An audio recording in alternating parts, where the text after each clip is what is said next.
Halo, selamat pagi adik-adik semua. Selamat hari Minggu. Selamat beribadah kepada Tuhan ya. Kavano bersyukur dan Kavano juga berharap adik-adik juga bersyukur bahwa dalam segala situasi Tuhan masih menyertai kita. Tuhan masih memimpin kita. 2020 kita boleh lewati dengan beribadah secara online. Dan kita masuk di tahun 2021 ini masih melakukannya secara online. Tetapi Kavano ingatkan bahwa tidak ada perbedaan. Ya, firman Tuhan yang kita dengarkan adalah firman Tuhan yang sama. Seperti yang kalau kita mengadakannya secara offline atau tatap muka.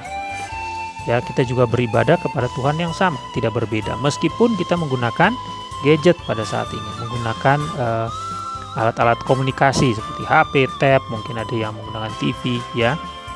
Tapi semuanya itu Tuhan izinkan kita pakai supaya kita tetap dapat sama-sama bersekutu beribadah kepada Tuhan.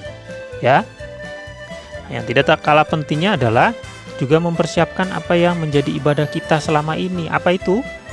Alkitab. Ayo, yang Alkitabnya belum ada, diambil ya. Kitabnya diambil, dipersiapkan, kemudian alat tulis, lembar aktivitas, sehingga adik-adik dalam melakukan ibadah, baik mendengarkan video maupun juga nanti melakukan lembar aktivitas, tidak terputus-putus, tidak terganggu. Ya, jadi disiapkan semuanya, Alkitab, alat tulis, lembar aktivitas. Oke? Dan yang tidak kalah penting dan paling penting adalah persiapkan hati adik-adik, persiapkan pikiran, konsentrasi, supaya ibadah ini sungguh menjadi bagian dari pertumbuhan rohani kita, pertumbuhan iman kita.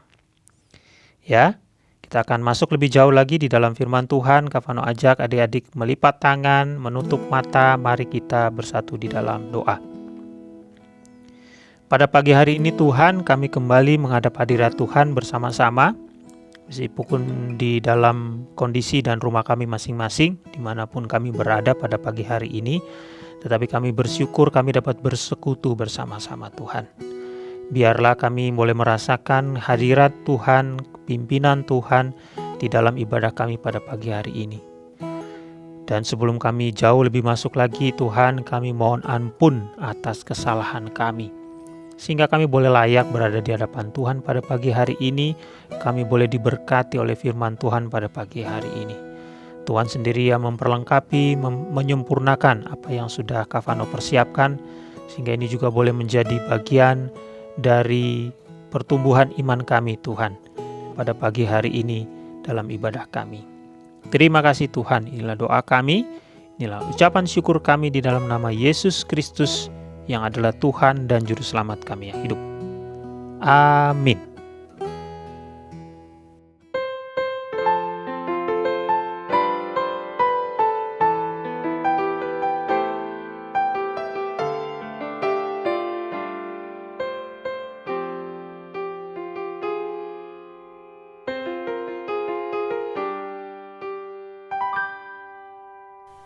Saat ku dalam kesesakan,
selalu menyertai hidupku. Kau Bapakku yang setia.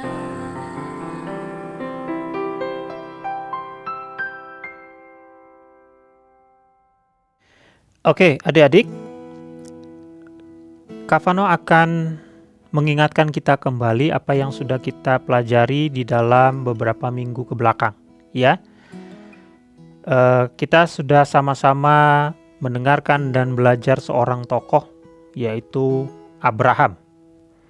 Ya, Abraham, kemudian Abraham mendapatkan janji dari Allah bahwa Allah akan memberkati dia, akan memberkati keturunannya. Allah memberikan bangsa yang besar melalui keturunan Abraham. Dan Allah menepati janjinya, Allah memberikan anak, ya, anak kandungnya sendiri, Abraham dengan Sarah, yaitu siapa? Ishak.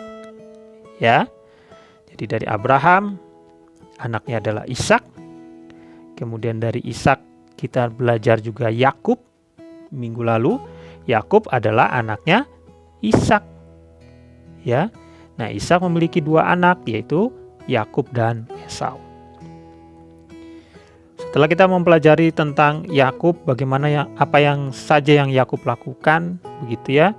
Nah, hari ini kita akan melihat anaknya Yakub. Salah satu anaknya, karena kita tahu Yakub memiliki anak ada berapa? Ada 20?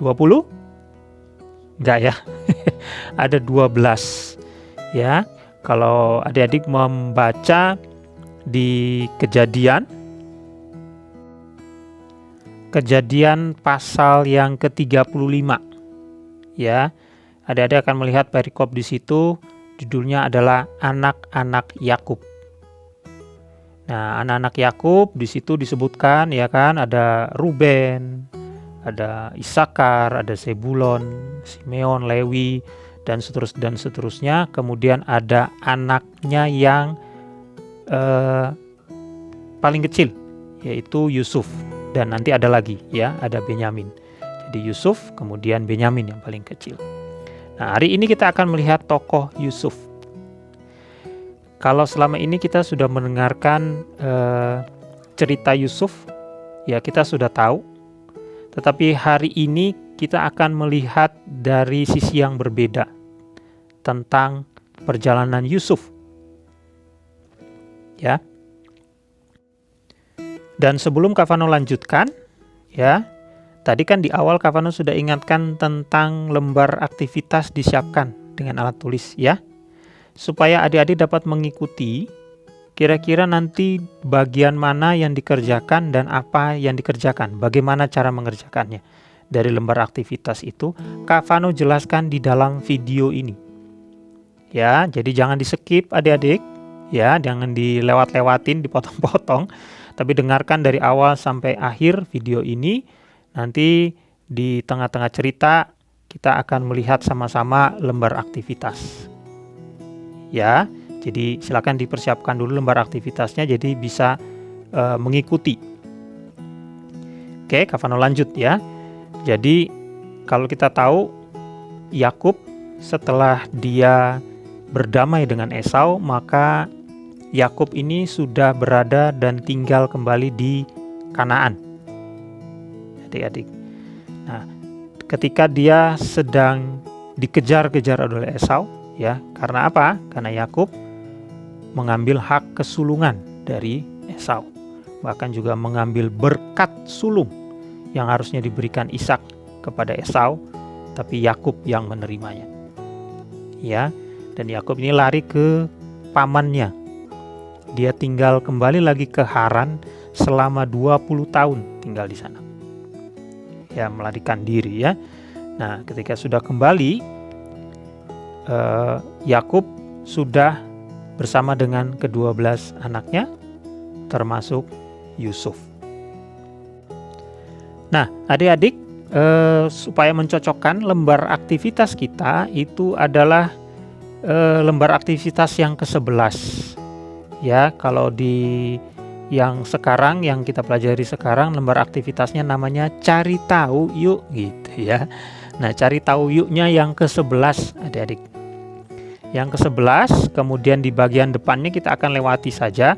Kita akan coba bersama-sama melihat di halaman kedua. Nah, halaman kedua.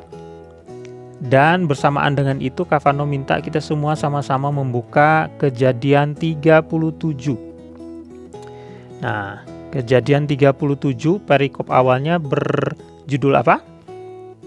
Yusuf dan saudara-saudaranya. Nah, adik-adik, seperti yang adik-adik lihat di layar sekarang adik-adik, ini adalah grafik yang mau menunjukkan naik dan turunnya pengalaman atau situasi atau hal-hal atau peristiwa yang dialami oleh Yusuf adik-adik. Jadi kita akan sama-sama melihatnya mulai dari Kejadian 37, 39 dan 40. Nah, kalau ada dilihat di sini di diagramnya itu kan ada sangat baik, turun ke bawah, oke, kemudian biasa aja, kemudian buruk dan sangat buruk. Kita lihat dari perikop di pasal Kejadian 37. Ya. Pasal 37 ayatnya yang pertama sampai ayatnya yang ke-10 itu berbicara tentang Yusuf juga mengatakan bahwa dia bermimpi. Ada 2 mimpi di sana ya. Mimpi yang pertama itu dia bilang ada mengikat berkas-berkas gandum. Ya, kemudian berkas gandumnya Yusuf itu tegak berdiri di tengah, kemudian berkas-berkas saudara-saudaranya mengelilingi sujud menyembah kepada berkasnya. Berkasnya itu ikatan ya.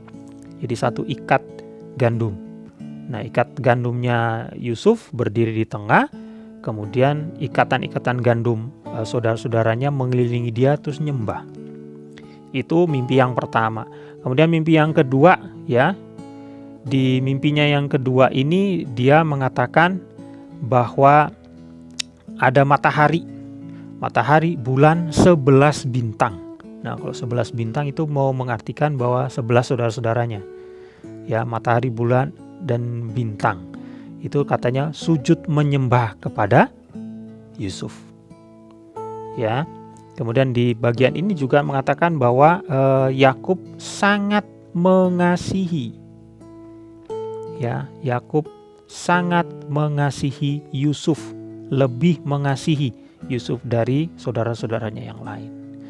Jadi kalau buat Kavano ya, kalau kita lihat di Kejadian 37 Yusuf tumbuh besar di Kanaan ini baik adik-adik.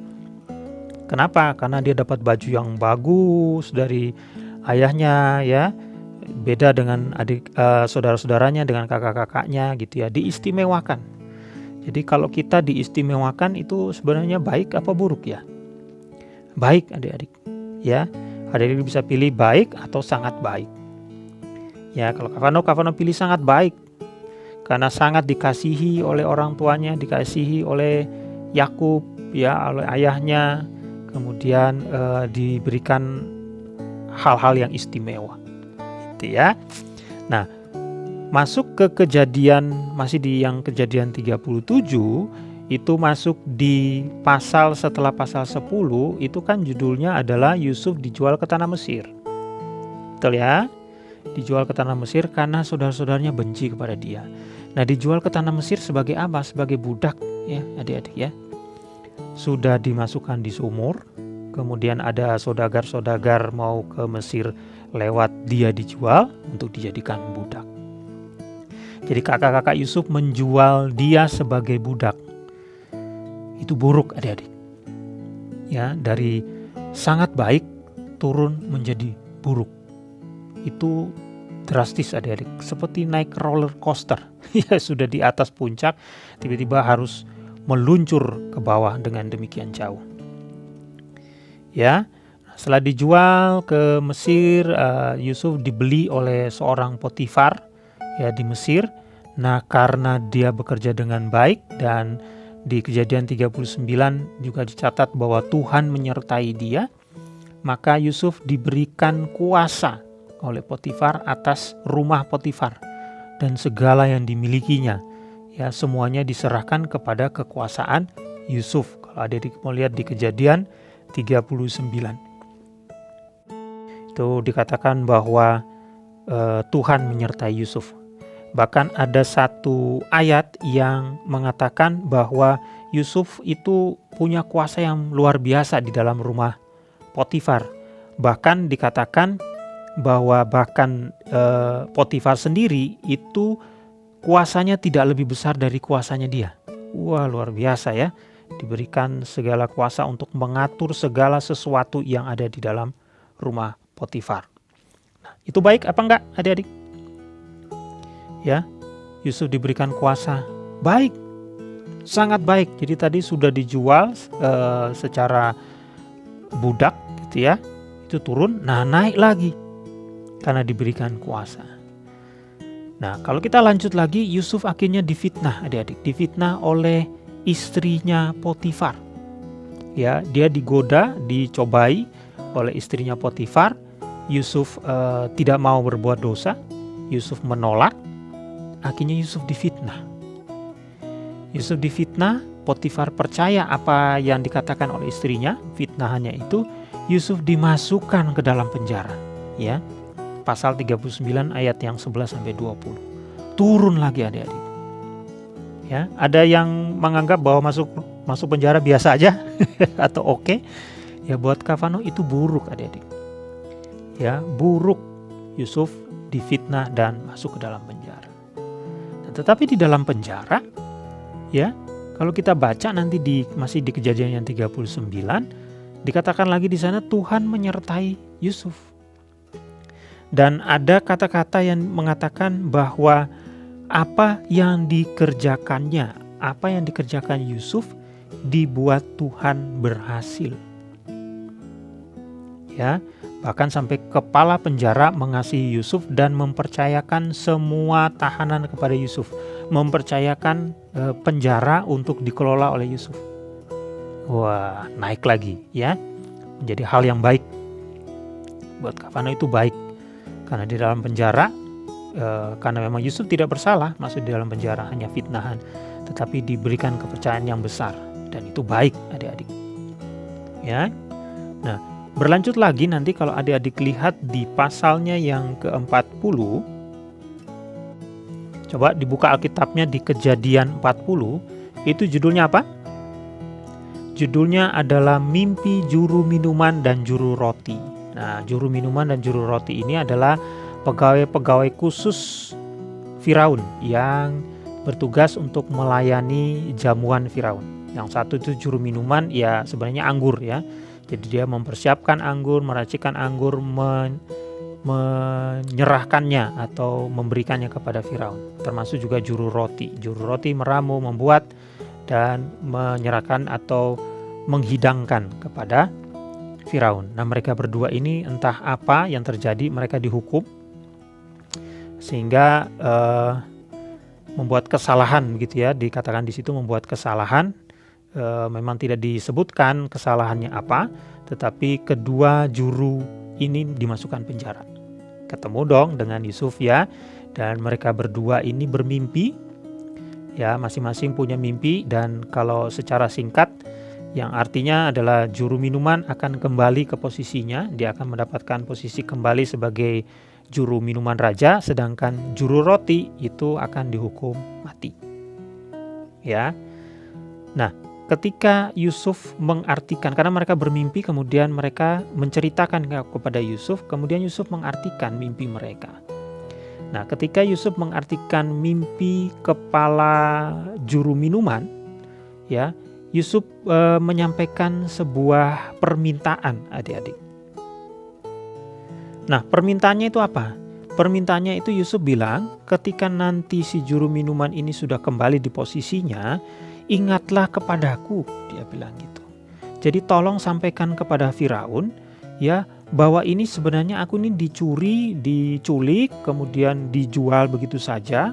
Bahkan aku juga tidak melakukan kesalahan apapun yang menyebabkan saya harus dipenjara. Jadi tolong sampaikan kepada Firaun. Gitu ya. Nah, tetapi nanti di ayatnya yang terakhir di pasal yang 40 ini, itu dikatakan di sana, tetapi Yusuf tidaklah diingat oleh kepala juru minuman itu, melainkan dilupakannya. Jadi kepala juru minuman lupa untuk memberitahu Firaun tentang Yusuf. Lupa untuk membantu Yusuf supaya keluar dari penjara. Turun lagi adik-adik. Ya, sudah dicobai, difitnah, dan yang terakhir adalah dilupakan, dikecewakan, ya, dihianati bisa jadi ya begitu ya, karena juru minuman ini senang bahwa dia bebas dari tuduhan, bebas dari kesalahan, dan dia melupakan Yusuf. Nah, adik-adik bagian di aktivitas ini, Kavano kan sudah memberikan titik tuh, ya. Nah, adik-adik buatkan garisnya. Ya, di lembar aktivitas adik-adik buatkan garisnya untuk menghubungkan dari titik demi titik. Dan adik-adik melihat bahwa perjalanan peristiwa yang dialami Yusuf sepanjang yang kita bahas mengalami naik turun. Ya, naik turun.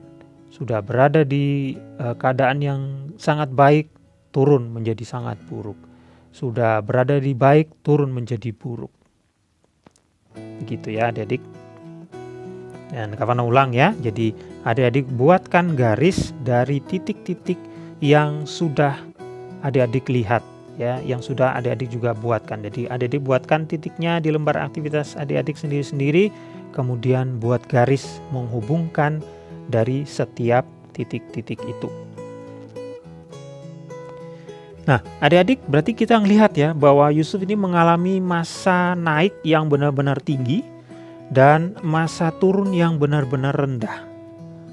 Ya, yang sangat-sangat baik menjadi yang sangat-sangat buruk. Ya. Nah, tetapi kita tidak stop sampai di sini, cuman melihat bahwa perjalanan Yusuf seperti ini, tetapi nanti di bagian terakhir kita akan melihat intinya dari apa yang sedang kita renungkan bersama-sama pada saat ini. Ya. Nah, adik-adik tadi ketika Yusuf difitnah oleh istrinya Potifar, itu karena kejadiannya adalah Yusuf dicobai.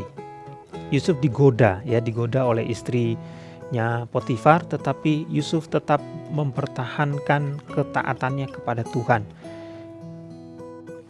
Yusuf tidak menjadi tinggi hati, Yusuf tidak menjadi berbesar hati, Yusuf tidak memanfaatkan situasi di mana Yusuf sudah diberikan semua kuasa di dalam rumah Potifar.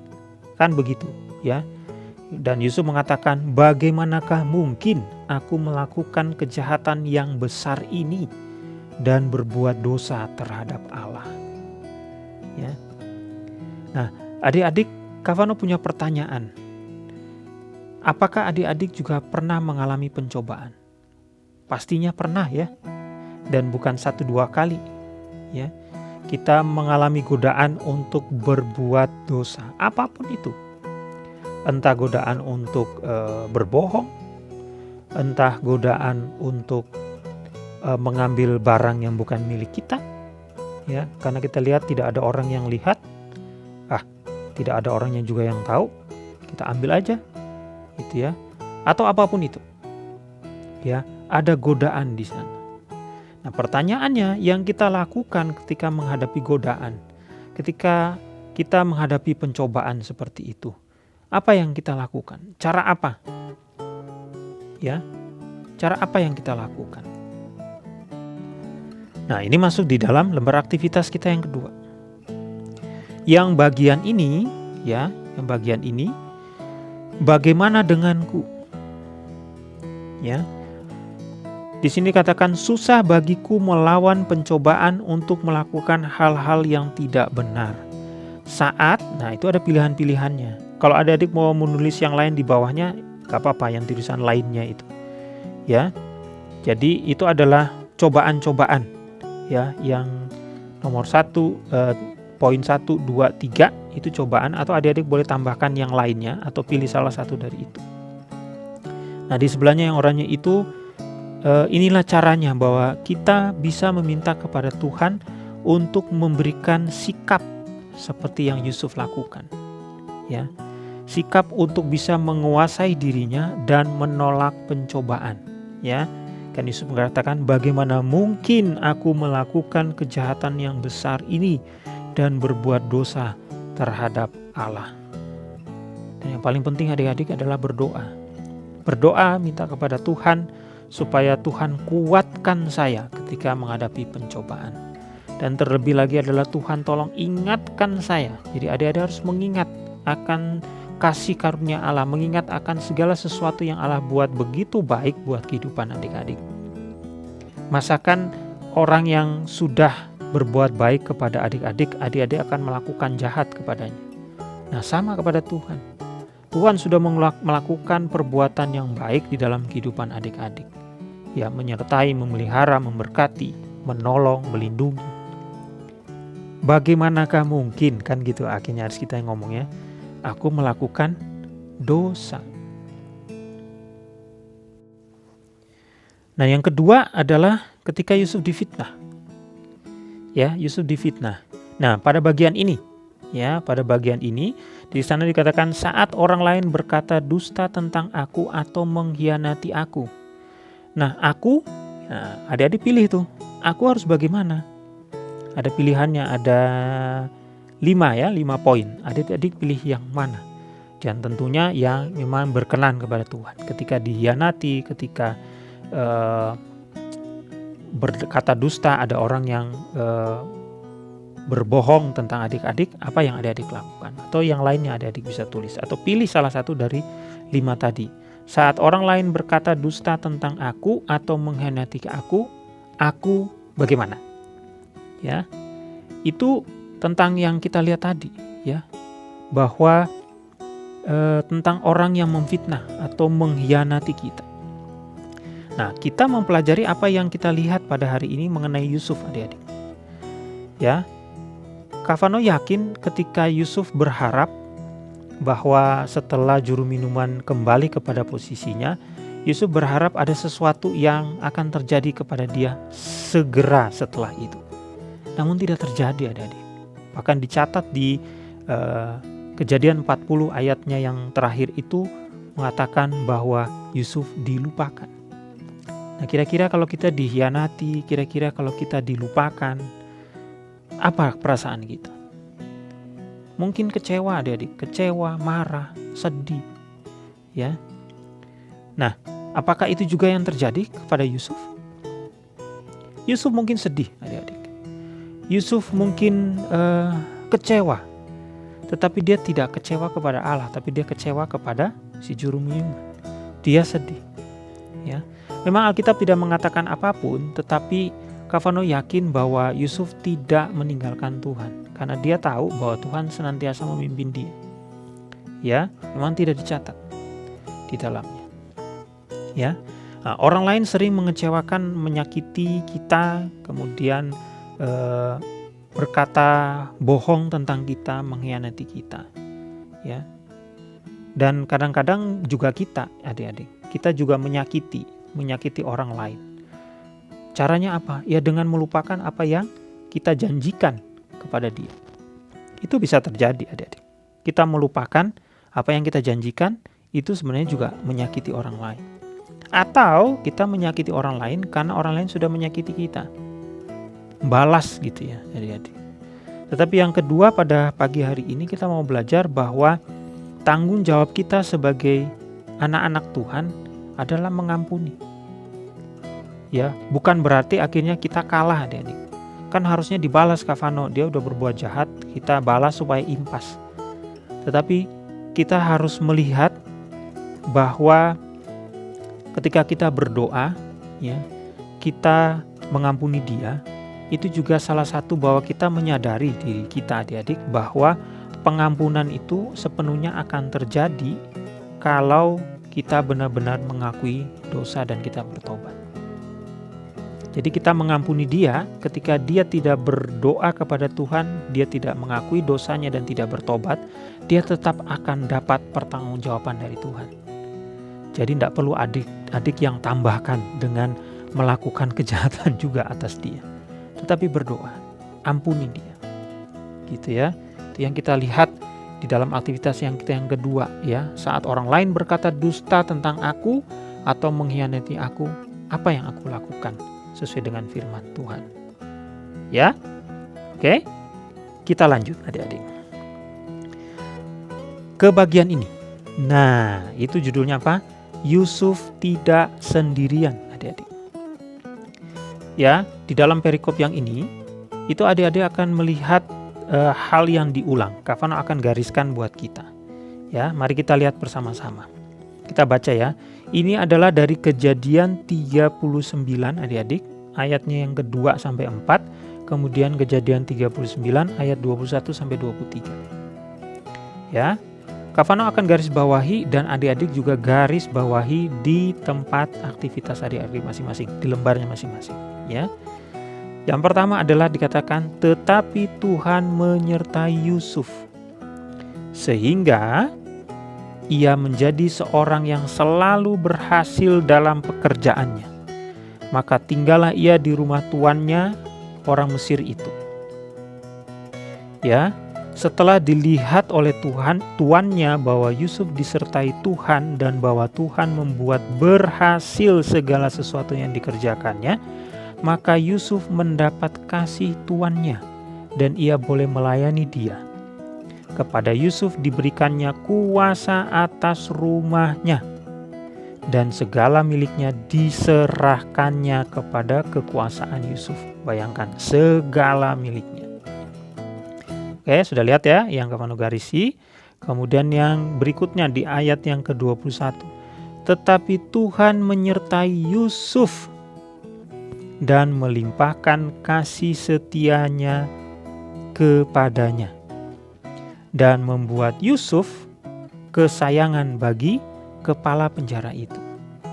Sebab itu kepala penjara mempercayakan semua tahanan dalam penjara itu kepada Yusuf. Dan segala pekerjaan yang harus dilakukan di situ, dialah yang mengurusnya. Dialah itu adalah Yusuf ya. Yusuflah yang mengurusnya. Nah, ayat yang ke-23, dan kepala penjara tidak mencampuri segala yang dipercayakannya kepada Yusuf, karena Tuhan menyertai dia. Dan apa yang dikerjakannya dibuat Tuhan berhasil. Adik-adik. Ya, sudah ya. Nah, di situ ada yang diulang-ulang adik-adik. Ya, Alkitab mengulang hal-hal yang sama beberapa kali. Itu mau menekankan kepada para pembaca, termasuk kita, bahwa hal itu sangat penting. Jadi ketika dikatakan di situ beberapa kali ya, dikatakan Tuhan menyertai Yusuf. Kemudian di ayat 21 dikatakan lagi Tuhan menyertai Yusuf. Itu ya, kemudian di ayat 23 lagi dikatakan Tuhan menyertai dia itu Yusuf. Dan ada 2 kali yang dikatakan di situ ya. 2 kali tentang apa yang dikerjakannya dibuat Tuhan berhasil. Ya. Yang ayat 2 kan juga dikatakan sehingga ia menjadi seorang yang selalu berhasil dalam pekerjaannya. Ya. Kemudian di ayat 3 juga diulang lagi, Tuhan membuat berhasil segala sesuatu yang dikerjakannya. Itu diulang-ulang mau menyatakan bahwa itu penting. Jadi dengan naik turunnya kehidupan Yusuf, Tuhan tidak pernah meninggalkan dia. Tuhan tidak pernah menjauh dari dia. Tuhan terus menyertai dia. Bahkan Tuhan membuat apa yang dikerjakan oleh Yusuf menjadi berhasil. Nah, arti kata menyertai itu ada bersama-sama, selalu mendampingi, selalu ada, gitu ya. Itu artinya. Jadi kalau adik-adik dekat dengan teman-teman adik-adik selalu menyertai, seorang sahabat menyertai, itu artinya apa? Dia selalu ada. Dia selalu bisa diandalkan. Dia selalu mendampingi. Ya. Itu artinya menyertai. Dan itu adalah janji Allah bahwa Allah selalu menyertai umatnya. Jadi Allah menyertai Yusuf pada waktu naik turunnya. Berarti sama juga Allah menyertai kalian juga pada waktu naik dan turun kehidupan kalian. Suka, duka, baik, buruk, Tuhan menyertai. Nah, adik-adik, kalau kita memang membaca Kejadian dari 37, 38, 39, 40, kita bisa tahu bahwa apa yang terjadi di awal oleh Yusuf ternyata berakhir dengan baik. Karena kita membaca, karena kejadian itu sudah selesai. Ya, kita tahu bahwa oh iya, Tuhan memimpin. Tapi bagaimana pada saat Yusuf? Ketika kejadian itu, apakah memang Yusuf akan tahu bahwa ketika dia dijual oleh saudara-saudaranya, dia akan menjadi seorang yang punya kuasa di rumahnya Potifar? Tentu tidak. Atau ketika dia masuk ke dalam penjara, ya, apakah dia tahu akan dikasihi oleh kepala penjara? Tentunya tidak. Dan nanti ketika adik-adik membaca terus, dan kita akan bahas di minggu depan, apakah ketika Yusuf keluar dari penjara, Yusuf akan tahu dia akan menjadi orang nomor 1 di Mesir? Tidak tahu adik-adik. Dia hanya tahu bahwa kejadian kehidupannya dia adalah pada saat itu, naik turunnya. Ketika Tuhan menyertai dia, membuat dia berhasil di rumah Potifar maupun di penjara, dia bersyukur kepada Tuhan bahwa Tuhan nyata menyertai dia. Tetapi ketika dia difitnah, ketika dia dijual oleh saudara-saudaranya, bahkan ketika dia masuk ke dalam penjara, memang Alkitab tidak mencatat, tetapi apa yang kita baca secara keseluruhan, kita melihat bahwa Yusuf tidak meninggalkan Tuhan. Yusuf tetap mengandalkan Tuhan. Ya, bahkan Yusuf ketika punya kuasaan yang besar pun, Yusuf tidak memanfaatkan itu untuk melakukan dosa kan. Bahkan dia ingat bahwa itu semua datangnya dari Tuhan, maka masakan saya berbuat dosa kepada Tuhan. Ya. Nah, adik-adik, di bagian yang terakhir, adik-adik silakan buka di lembar aktivitasnya ya, yang bagian Yusuf dan Yesus. Oke, yang ini. Nah, yang ini nanti adik-adik selesaikan yang di nomor 1, 2, dan 3 ya, yang di sebelah sini ini. Ya, adik-adik buka dari kejadian nomor 1, dari kejadian 37 ayat 28, adik-adik baca ayatnya, kemudian cocokkan dengan lembar aktivitas ini, mana kata yang hilang adik-adik tulis. Ya. Sama yang nomor 2 juga gitu, dari kejadian 39 ayat 17 sampai 18, adik-adik buka, adik-adik baca, cocokkan ya, mana yang tidak ada kata-katanya. Sama juga yang nomor 3. Nah, nomor 3 Kavano bantu ya. Kejadian 40 ayat 21 dan ayat yang ke-23. Ayat 21. Kepala juru minuman itu dikembalikannya ke dalam jabatannya ya, sehingga ia menyampaikan pula piala ke tangan Firaun. Tetapi apa? Ayat yang ke-23. Tetapi Yusuf tidaklah diingat oleh kepala juru minuman itu, melainkan apa? Dilupakannya. Oke, itu contoh yang Kavano kasih di yang nomor 3, adik-adik lakukan yang nomor 1 dan nomor 2. Nah, adik-adik, ini yang tadi Kavano bilang di awal-awal cerita tadi ya, bahwa disinilah inti dari cerita Yusuf, adik-adik. Disinilah kita yang melihat sesuatu yang berbeda yang selama ini kita dengar dari cerita Yusuf. Ya, kita mau melihat sisi yang berbeda, kita mau merenungkannya untuk hal yang mungkin baru pertama kali adik-adik dengarkan.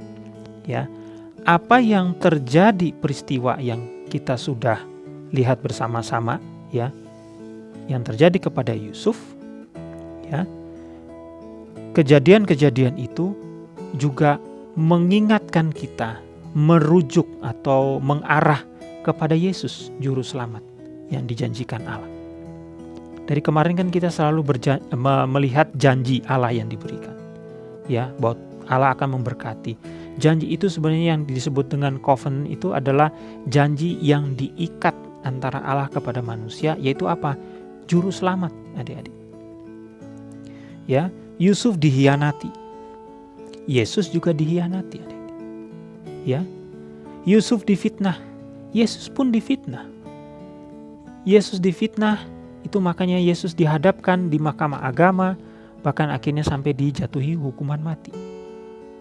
Ya, Yusuf dilupakan oleh juru minuman, Yesus pun demikian. Yesus dilupakan, bahkan Yesus juga ditinggalkan. Ketika Yesus berada di taman Getsemani setelah berdoa dan Yesus ditangkap, apa yang terjadi oleh murid-muridnya? Murid-muridnya meninggalkan dia, bukan adik-adik? Ya. Jadi dalam peristiwa Yusuf, itu Allah mau memakai semua yang terjadi pada Yusuf untuk menyelamatkan keluarga Yusuf. Ya, nanti minggu depan kita akan lihat seperti itu. Apa yang terjadi, Yusuf dijual oleh saudara-saudaranya, kemudian akhirnya harus masuk penjara, ketemu Firaun dan seterusnya, itu tujuan untuk menyelamatkan. Nah, gambaran itu juga merujuk kepada Tuhan Yesus yang dijanjikan, betul nggak?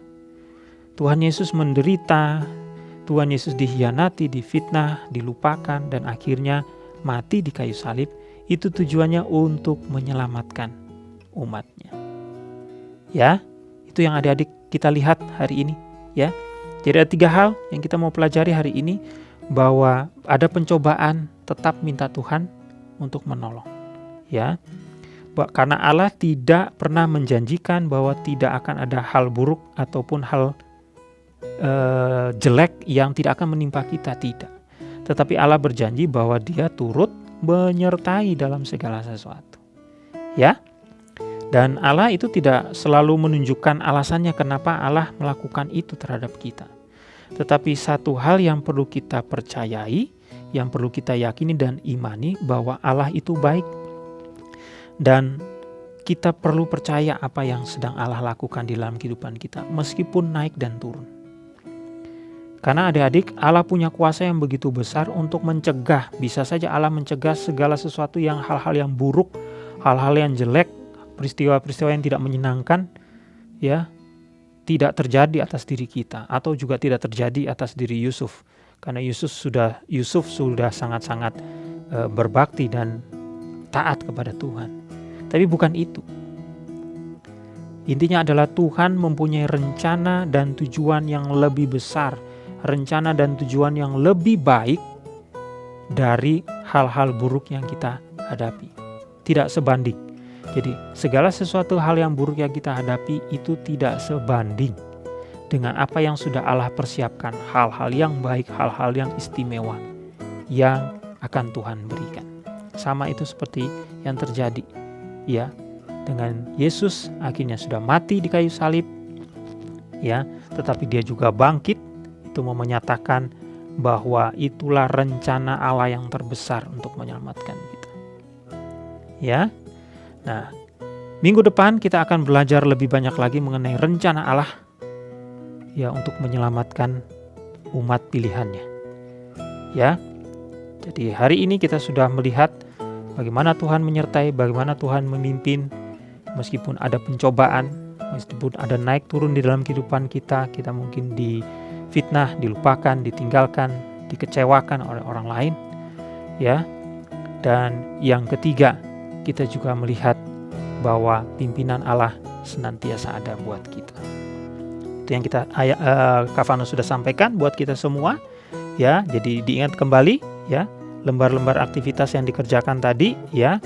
Ada diagram naik dan turun, kemudian bagaimana denganku, ya, ada nomor 1 dan nomor 2, kemudian adik-adik menggarisi yang Yusuf tidak sendirian, ya, mencontoh yang Kak Vano sudah kasih tadi. Dan yang terakhir adalah mengisi 2 ayat dari Kejadian pasal 37 ayat 28 dan Kejadian 39 ayat 17 sampai 18, ya.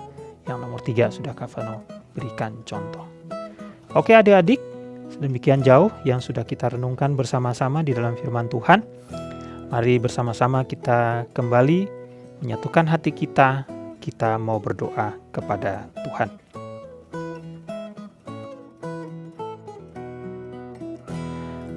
Tuhan yang bertata dalam kerajaan surga, kami sudah mendengarkan firman Tuhan pada pagi hari ini. Kami bersyukur untuk perenungan kami pada pagi hari ini, di mana mengingatkan kami kembali Tuhan senantiasa menyertai kami di dalam segala sesuatu yang terjadi, maupun yang baik maupun yang buruk, maupun situasi yang menyenangkan atau situasi yang menyedihkan. Kami diingatkan kembali bahwa Tuhan tidak pernah meninggalkan kami. Tuhan memiliki rencana yang selalu indah di dalam kehidupan kami. Bahkan rencana Tuhan yang begitu indah, yang begitu besar telah Tuhan nyatakan, yaitu dengan kematian Yesus Kristus, anakmu yang tunggal, yang akhirnya juga bangkit, naik ke surga, dan menjadi juru selamat kami Tuhan. Ya Tuhan, tolong kuatkan dan hiburkan setiap kami, setiap keluarga kami, ya mungkin yang sedang menderita, yang sedang mengalami sakit penyakit, yang sedang menghadapi pencobaan, sedang menghadapi kesulitan-kesulitan, atau yang merasa sedih. Tuhan tolong mereka, Tuhan berikan kekuatan kepada mereka, dan biarlah mereka senantiasa mengingat bahwa Tuhan tidak pernah meninggalkan mereka, tetapi Tuhan memiliki rencana yang begitu indah di balik setiap peristiwa dan masalah yang kami hadapi. Yakinkan kami Tuhan bahwa Engkau menyertai kami sepanjang waktu dimanapun kami berada dan kapanpun itu waktunya. Ya Tuhan, tolong juga kami untuk kami dapat bertahan di dalam setiap pencobaan yang kami hadapi. Kami dapat melihat setiap situasi baik buruk maupun baik dengan cara yang menyenangkan Tuhan, dengan cara yang tidak berbuat dosa, tetapi kami menjauhi dosa. Tuhan, kami juga mau berterima kasih karena Tuhan melalui Yesus Kristus yang telah menderita bagi kami di atas kayu salib, bahkan mati dan juga bangkit, sehingga kami diselamatkan, sehingga kami boleh kembali memiliki hubungan yang baik dengan Tuhan dan kami diampuni dosa-dosa kami. Terima kasih Tuhan, terima kasih atas janji-janji Tuhan yang telah Tuhan genapi, dan terima kasih juga untuk setiap janji yang senantiasa juga Tuhan berikan di dalam sepanjang kehidupan kami. Dan biarlah kami senantiasa bersyukur bahwa Tuhan senantiasa turut bekerja di dalam segala sesuatu dalam kehidupan kami. Terima kasih Tuhan, terima kasih. Kami akan melanjutkan segala aktivitas kami pada hari Minggu ini maupun juga seminggu ke depan. Biarlah kami senantiasa mengingat apa yang sudah kami renungkan pada hari ini. Tuhan berkati adik-adik hamba ini di dalam kegiatan mereka seminggu ke depan, dalam bersekolah, dalam beraktivitas. Tuhan sertai juga mama, papa, dan keluarga-keluarga kami, sehingga kami senantiasa juga bersyukur kepada Tuhan atas segala sesuatu yang Tuhan izinkan terjadi dalam kehidupan kami. Terima kasih Tuhan, inilah doa kami yang kami mau naikkan di dalam nama Yesus Kristus yang adalah Tuhan dan Juru Selamat kami yang hidup. Haleluya. Amin.